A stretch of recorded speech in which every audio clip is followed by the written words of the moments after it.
నేడు 4 కీలక పథకాలకు శ్రీకారం చుట్టబోతోంది తెలంగాణ ప్రభుత్వం. సొంత నియోజకవర్గంలో ఈ 4 పథకాలను లాంఛనంగా ప్రారంభించనున్నారు సీఎం రేవంత్ రెడ్డి.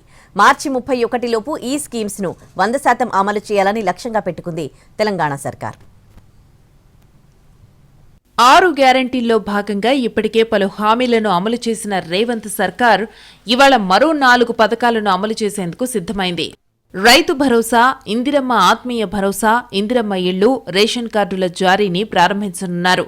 ఇవాళ నారాయణపేట జిల్లా కోస్గి మండలంలోని చంద్రవంచలో పర్యటించనున్న సీఎం రేవంత్ రెడ్డి ఈ 4 పథకాలను లాంఛనంగా ప్రారంభించనున్నారు.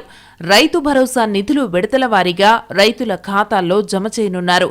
ఇప్పటికే పథకాల అమలుపై ముఖ్యమంత్రి రేవంత్ రెడ్డి, మంత్రులు, ఉన్నతాధికారులతో సమీక్షా సమావేశం నిర్వహించారు. హైదరాబాద్ మినహా మండలానికో గ్రామాన్ని ఎంపిక చేయాలని సీఎం రేవంత్ అధికారులను ఆదేశించారు. 4 పథకాలకు ఒక్కో పథకానికి ఒక్కో అధికారి చొప్పున గ్రామానికి 4 మండల స్థాయి ఆఫీసర్లను నియమించాలని సూచించారు.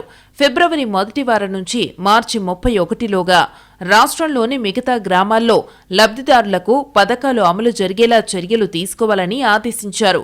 మార్చి 31లోపు 4 పథకాలు 100% అమలయ్యేలా చూడాలని, నిజమైన లబ్ధిదారుల్లో ఏ ఒక్కరికి అన్యాయం జరగొద్దని సూచించారు. అలాగే అనర్హులకు లబ్ధి చేకూరిస్తే అధికారులపై చర్యలు తప్పవని హెచ్చరించారు సీఎం రేవంత్ రెడ్డి.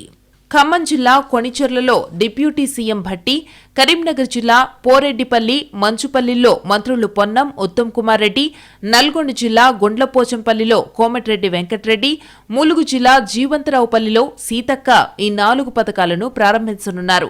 అర్హులైన అందరికీ పథకాలు అందేలా చూస్తామని, ఇది నిరంతర ప్రక్రియని ప్రభుత్వం చెబుతోంది.